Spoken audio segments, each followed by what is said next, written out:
বন্ধুরা, তোমরা সবাই কেমন আছো? আশা করছি সবাই ভালো আছো। আমিও মোটামুটি ভালোই আছি। তো এখন ঠিক সময় 12:45 হবে হয়তো সম্ভবত। আর একটু আগে প্র্যাকটিস করছিলাম, আমি গিটার প্র্যাকটিস করছিলাম। আসলে গিটারটা বহুদিন আমি প্র্যাকটিস করিনি।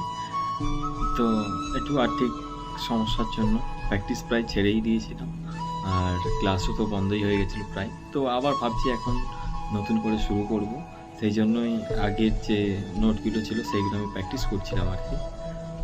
আর মানে খাতা উল্টাতে আমার যে নোটপ্যাডটা ছিল সেটা আমি দেখলাম, জাস্ট দেখেই তোমাদের সঙ্গে একবার মনে হলো শেয়ার করি। আর চলো তোমাদেরকে এটা পড়ে শোনাচ্ছি কী লিখেছিলাম। অনেক দিন আগে, প্রায় 2019-20 হবে, লিখেছিলাম, এই দুনিয়াতে কোনো সমস্যা সরি একটু মিস্টেক হয়ে যাচ্ছে। এই দুনিয়াতে কোনো সম্মান নেই যার কাছে পয়সা নেই। যার কাছে যতটাই পয়সা তার কাছে ঠিক ততটাই সম্মান। আসলে কি বলতো, এই জন্য পয়সাটা ইনকাম করাটা অবশ্যই দরকার। টাকা পয়সা থেকে হয়তো খুশি হওয়া যায় না, কিন্তু একটা কথা মনে রেখো, প্রত্যেকটা খুশির মুহূর্তের পিছনে কিন্তু টাকাটাই অঙ্গীকার।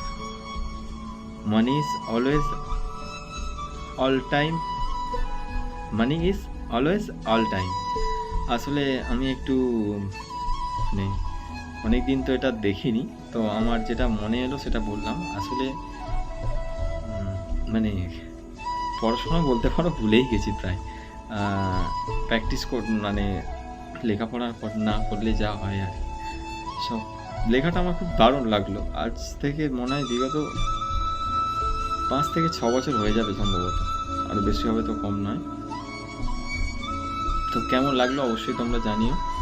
আর ভালো লাগলে চ্যানেলটাকে সাবস্ক্রাইব করো, একটা লাইক দিও আর কমেন্ট করো, আর পারলে একটু শেয়ার করে দেবো, ভীষণ খুশি হব।